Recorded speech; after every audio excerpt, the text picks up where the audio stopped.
জীবনের দৌড় নিজের জন্য, অন্যের সঙ্গে নয়। জীবন এক অবিরাম দৌড়, যেখানে শুরুটাই এক একজনের এক এক রকম। কেউ জন্ম থেকেই সুবিধাজনক অবস্থানে থাকে, কেউ আবার শুরু করার আগেই পেছনে পড়ে যায়। একই দৌড়ে কেউ সহজেই এগিয়ে যায়, আর কেউ প্রতিটা ধাপে লড়াই করতে করতে হাঁপিয়ে ওঠে। ক্লাসের সেই বন্ধুটার কথা মনে আছে, যে পরীক্ষার আগের রাতে কয়েক ঘন্টা পড়েই ভালো রেজাল্ট করে, অথচ আপনি দিনের পর দিন পড়েও তেমন ফলাফল আশানুরূপ আসে না। অথবা এমন কাউকে দেখেছেন যে কখনো টাকার চিন্তা করতে হয়নি, বাবা মার আর্থিক সাপোর্ট সবসময় পাশে ছিল। যখন টিউশনি ফি দেওয়ার চিন্তা ঘুম হারাম করেছেন, তখন তাদের বাবা মা তাদের আর্থিক সাপোর্ট দিত।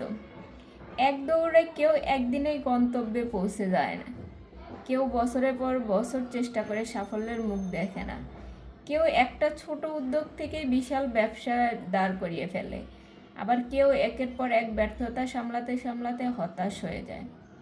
অনেক সময় দেখবেন আপনার চেয়ে কম দক্ষতার কেউ আপনার স্বপ্নের চাকরিটা পেয়ে গেছে, কারণ সে সঠিক সময় সঠিক জায়গায় ছিল, অথবা তার রেফারেন্স ছিল, ভাগ্য তার পক্ষে ছিল।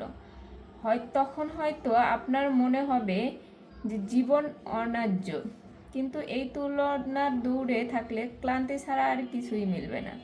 জীবন কখনোই সবার জন্য এক এক রকম ফেয়ার হয় না, কিন্তু আপনি নিজেকে প্রস্তুত করতে পারেন, নিজের পথ ঠিক করতে পারেন। অন্যের সাফল্য দেখে দমে গেলে চলবে না, বরং নিজের গতিতে এগিয়ে যেতে হবে। কারণ জীবনের দৌড়ে সত্যিকারের জয় মানে গন্তব্য পৌঁছানো নয়, জয় মানে এক পা করে সামনে এগিয়ে যাওয়া, নিজের পথ নিজেই তৈরি করা।